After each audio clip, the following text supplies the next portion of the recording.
Commence primary ignition. I'm just not the hero type, clearly. What a piece of junk. Enterprise, this is the captain. I got a bad feeling about this. It's all part of the plan. Engage. Welcome back to Podcast 2 for 1. I'm your host, Donovan Thompson, with my co-host, Daniel Wingfield.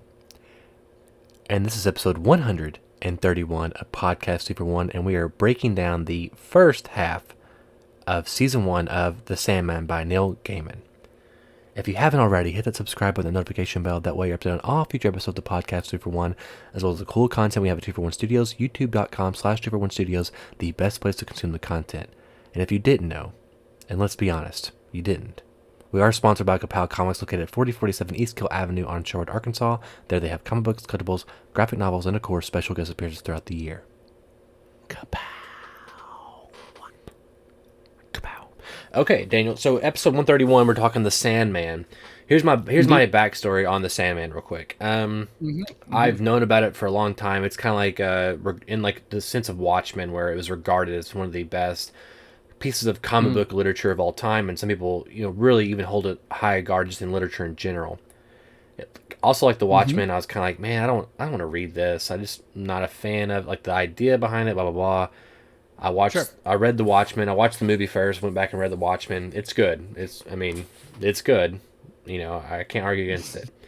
Sandman, I still was just never super interested. It's a character that, very rarely has been referenced in the DC actual like prime timeline comics. And so he is DC. He is DC, yeah. Okay. And it's in like, there's a comic I bought like 3 years ago or 4 years ago where he was in the comic, and he got special permission from Neil Gaiman to be in the comic. And it's kind of like, oh, this is really cool. Sandman's here. It's kind of a big deal.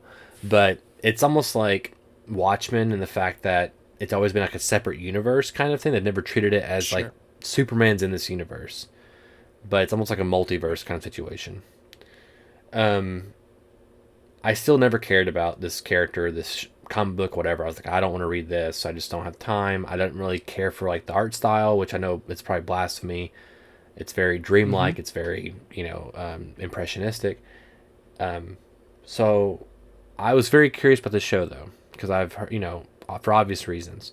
Sure. And I sit down to watch it, and from episode 1, I was pretty captivated by it.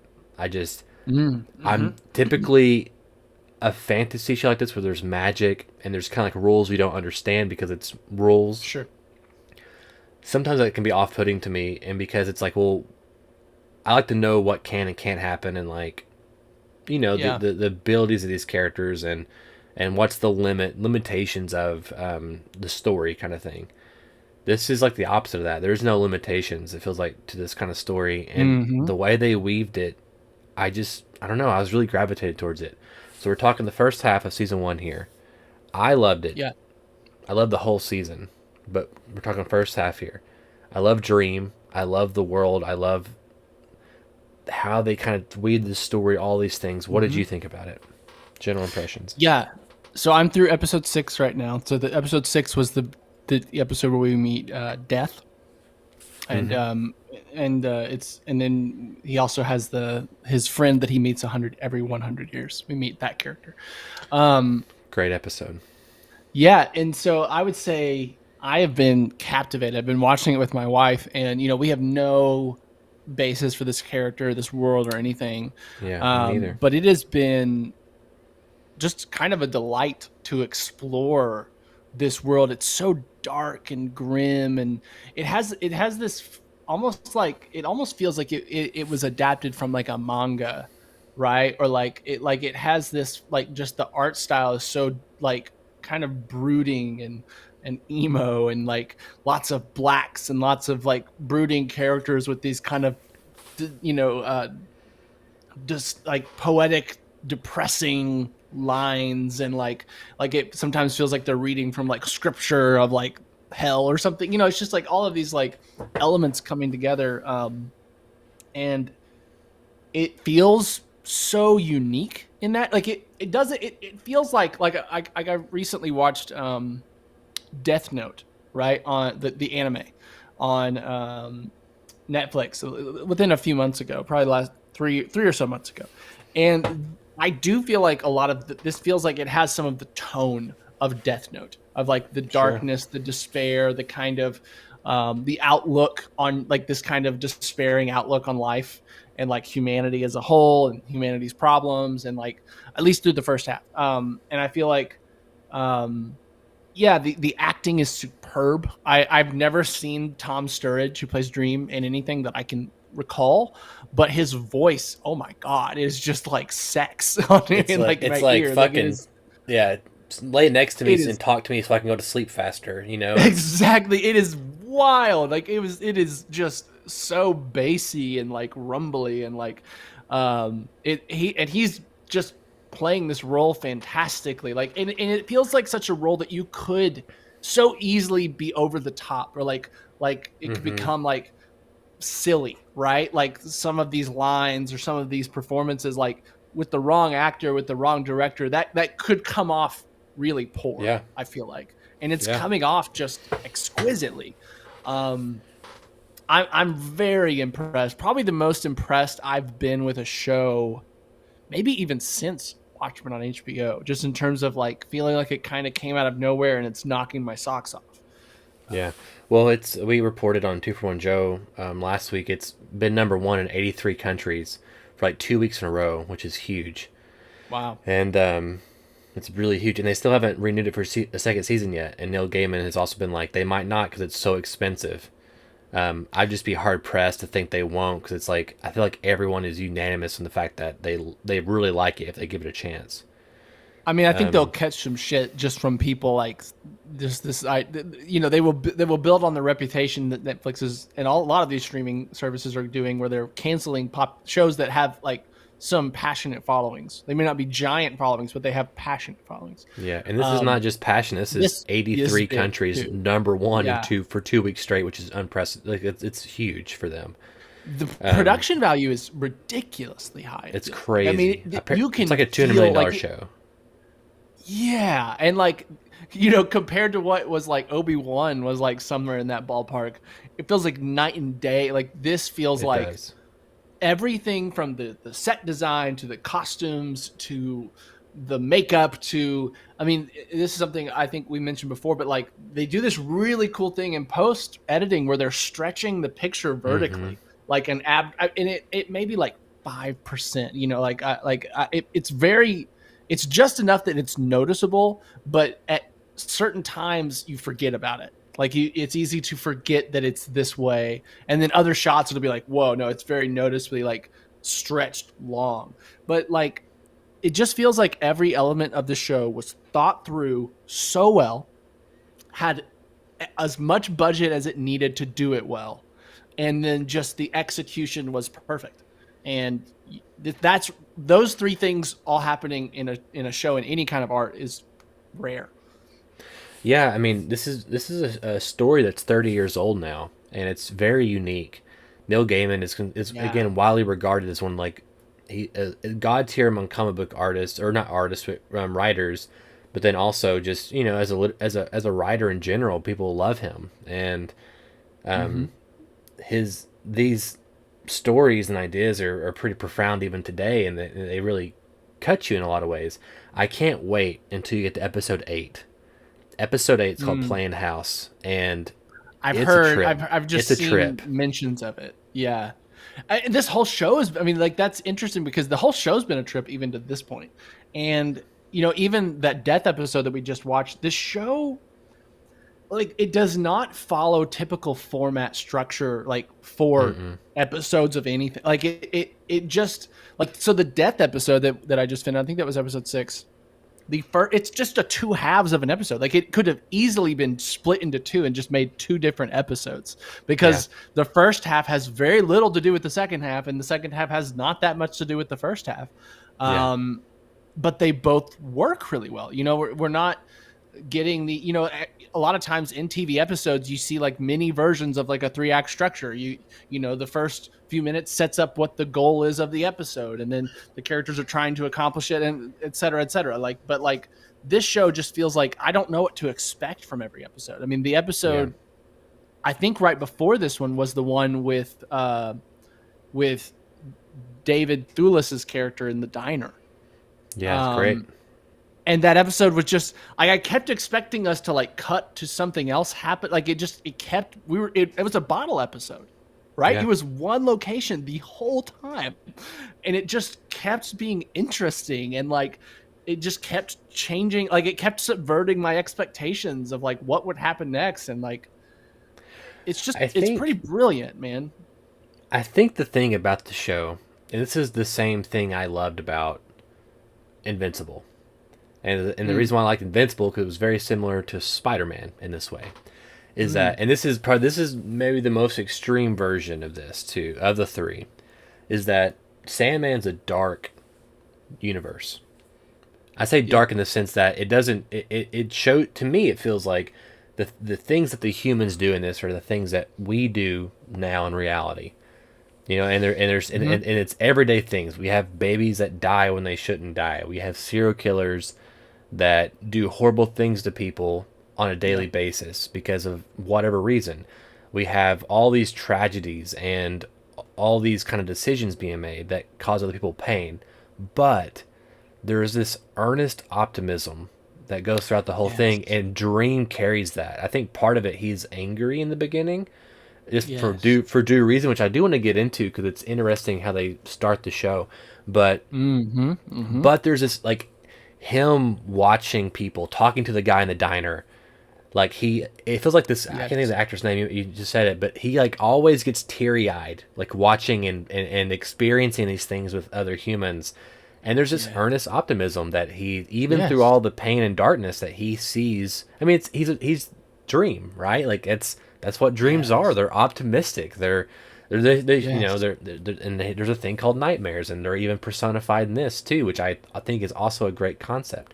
There's some really cool things you haven't seen yet that I was like, oh man, but I can't wait. I mean, I'm hoping to get maybe through it this weekend. We'll have some more time, but like, it's really fun, and I do want to talk about. So I love that because I'm an optimistic person, and I'm a glass half full. Can I just piggy on that before we move on? Because I think you're absolutely right. There is like this wonderful hopefulness, and it's like it's kind of like, at least so far to me, it feels like Dream kind of finding hope again. Like that's what kind of has been the arc of it so far, especially with this last episode where he, you know, reconciles with this man that he is calling his friend for finally, you know what I'm saying? And like, and it's really, it's so heartwarming. It's this really sweet moment that you smile big, and like this really silly, because it's like, it feels so genuine and good. And like, it's like it portrays the world as it is, a world of suffering. Right. But it's like presenting like this thesis that like, it doesn't have to be this way. Right. Yeah. Like, even for the people that are suffering, they don't have to suffer quite as much as they are. Like, I feel like that's even some of what the death thing was. Like, they keep having these conversations about how people hate death, or like they resist death and they don't want death, and so they get angry at death. And I think there's some wonderful, honestly, like Buddhist like principles in this kind of thing of like you know, looking at death as like as a transition into something else, and like as an adventure versus like something to be frustrated at, and like the idea of like, you know, dying peacefully, you know, accepting death versus dying and like raging against like, and all that tension and stress. There's something brilliant, and I think this is obviously because of the source material, about just what this show's themes are and how it is showing them. And it's dark, it's depressed, but it's so hopeful at the same time. And it's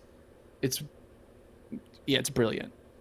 The more we're talking about it, the more I'm like realizing how amazing this show. Like, I knew I loved it, but like, I've been waiting for a long time to talk to someone about this. This may be like one of the best shows I've seen in a while, like since probably Watchmen. I know, I haven't talked to anyone about it at all. And I'm like, oh, finally. So how'd you think about, this is like a testament again to like how big the show can get, and also like you have to kind of like give yourself up. And like me, I had to be like, okay, I will never understand the rules of the world because there are no rules.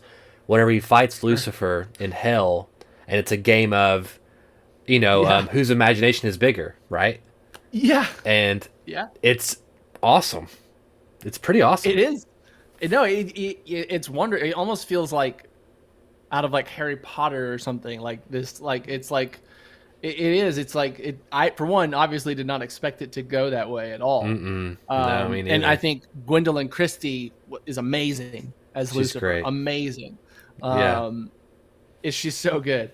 And I loved it. And like it again. Speaking about hope, I mean that's literally like she's like I am. I think she's like, I am the void that consumes everything in the end.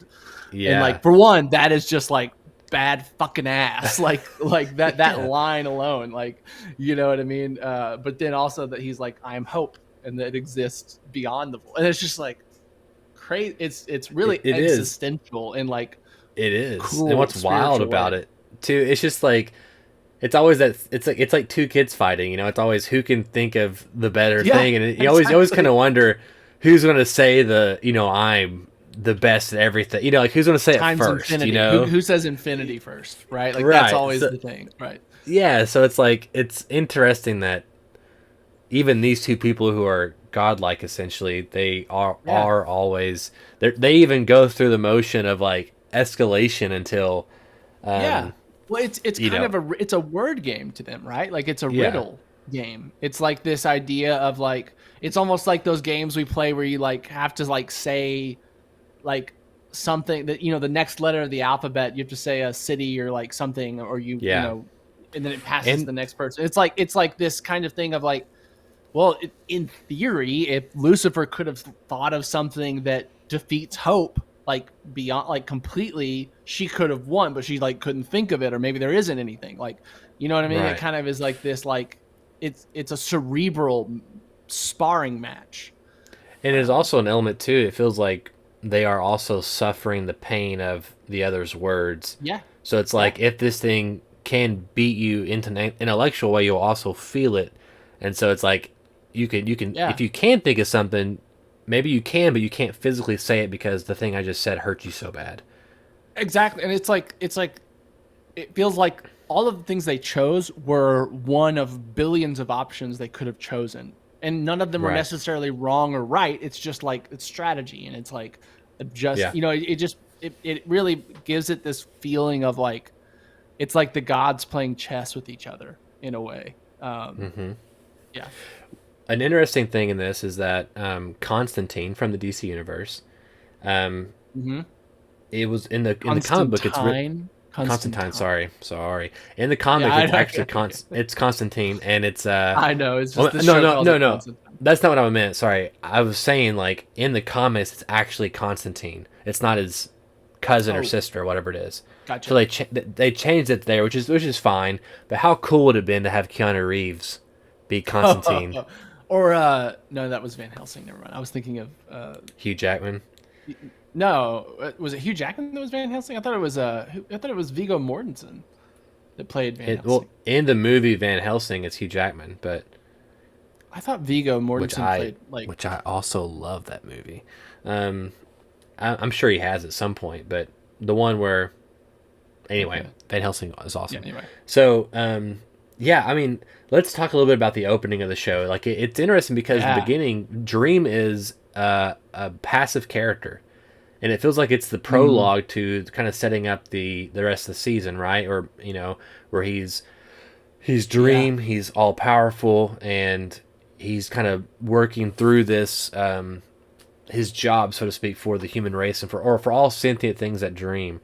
So he is pulled from that by humans, and it kind of creates that tension where he's, obviously he's been in there for 100 years, which is not very long to him, but it's still long enough to irritate him. Right, it's 100 years that could throw the balance off of the dream world, and I think I love it's very fairy tale the way it's told and like how we do time jumps, and I really liked it. I thought even though he's a passive protagonist, then it still really works, and it sets up the season and it sets up the goals. So I really like that aspect.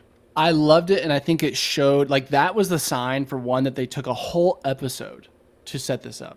Right, they took a whole episode for him to be in jail. To give us like just the setup for the story. This isn't what the show is about, right? Like this is just set up for a whole like hour. That to me, for one, shows confidence in that, like, you know what you're doing, and you know that, like, for one, you kept it interesting, like, because to a degree, you're kind of like waiting for the real plot to happen, or that can happen when you're watching like setup. You're like, okay, can we just get through this? But that was not my experience watching it. I really enjoyed all of the setup, but the fact that they just a less assured hand on this may have done that episode in the first 10 minutes, right? Just to get into like the main plot and the main action, or to get your, like you said, to get your protagonist more active and more interesting, right? Like active protagonists are generally more interesting. But I thought it was a great first episode. Again, it shows like a restraint to like, you know what you're doing is good, so you don't feel like you have to like serve up your best, parts really quick to hook your audience, kind of thing. Yeah. I agree. I enjoyed the time jumping. I enjoyed, obviously, Charles Dance is fucking phenomenal in like anything Always, he does, and everything is everything. And so just getting him was amazing. I loved it. No, it's pretty fantastic in a lot of ways, and I'm really hoping that it does get a season 2. I'd just be so shocked that it didn't. But I will say that, and again, it's pretty tight knit of like how they're adapting this. I mean, they're moving things around sometimes, like how it's presented, but it's pretty story wise nuts on. From what I understand, I think this is like the pace they're going. They'll finish the whole arc, the whole story in like 5 seasons. Roughly 4 seasons, 5 seasons. Wow. Because like Sandman, it started and it ended. That was it. Like it was like 60 something issues or something.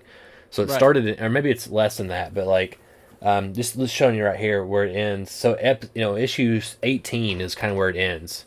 So it was 18 issues of comic book for 11 episodes essentially.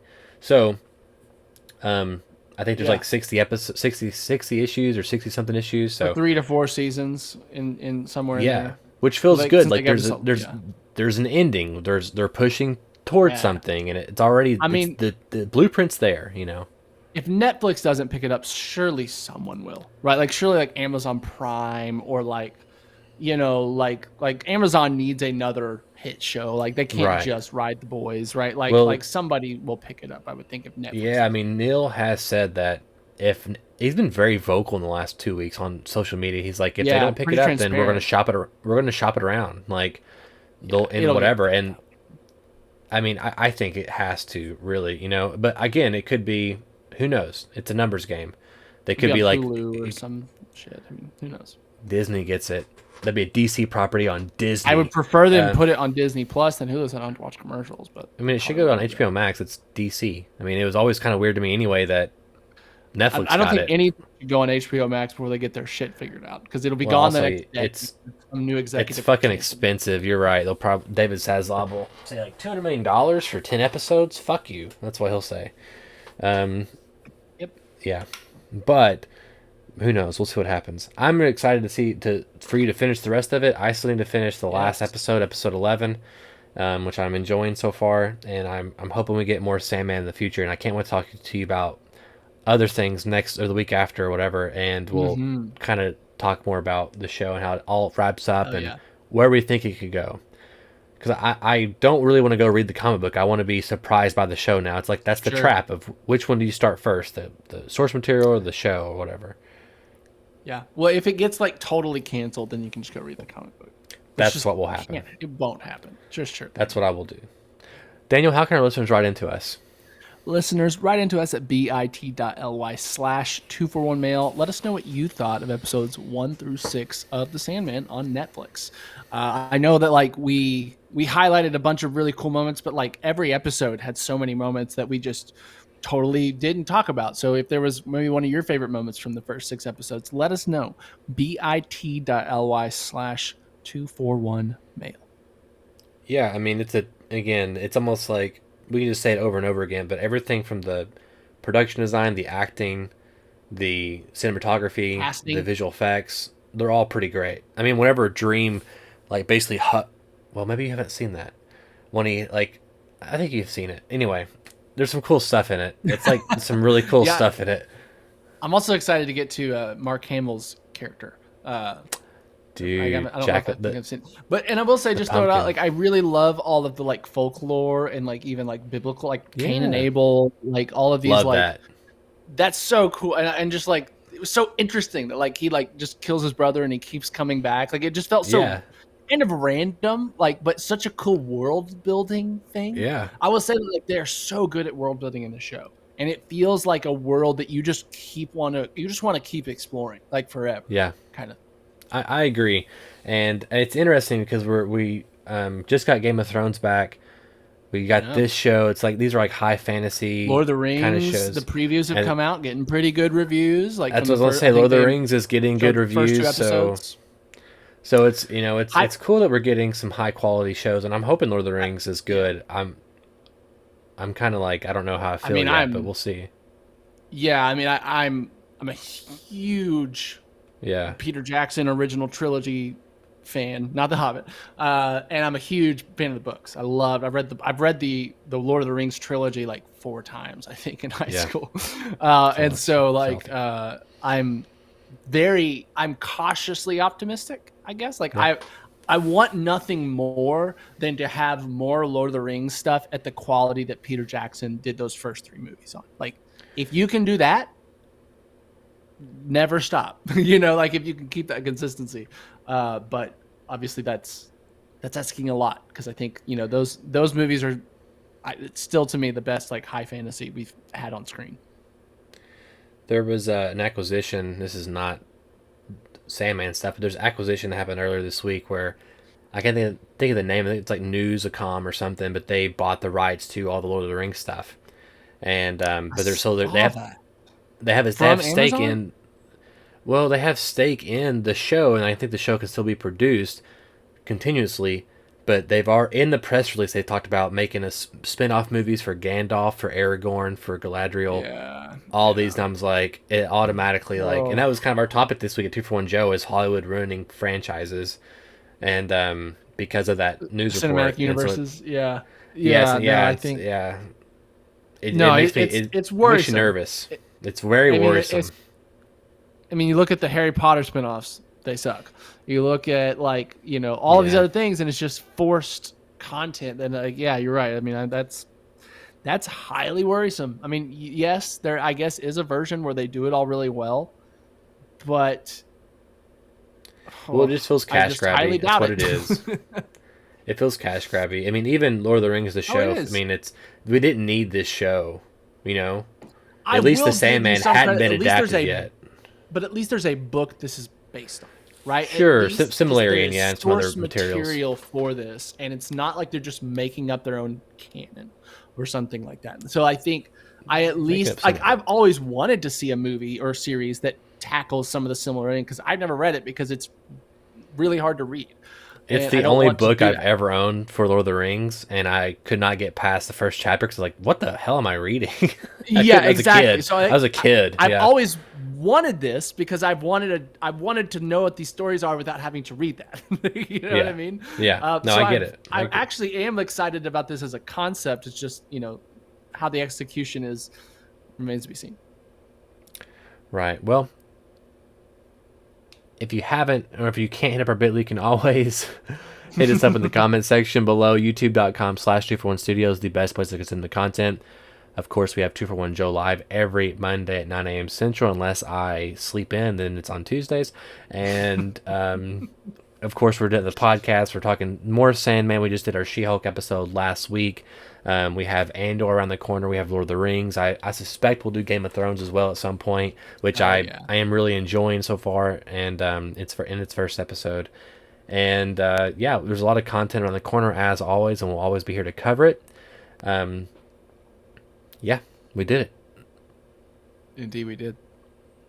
My name is Donovan Thompson. I am Daniel Wingfield. And we have spoken.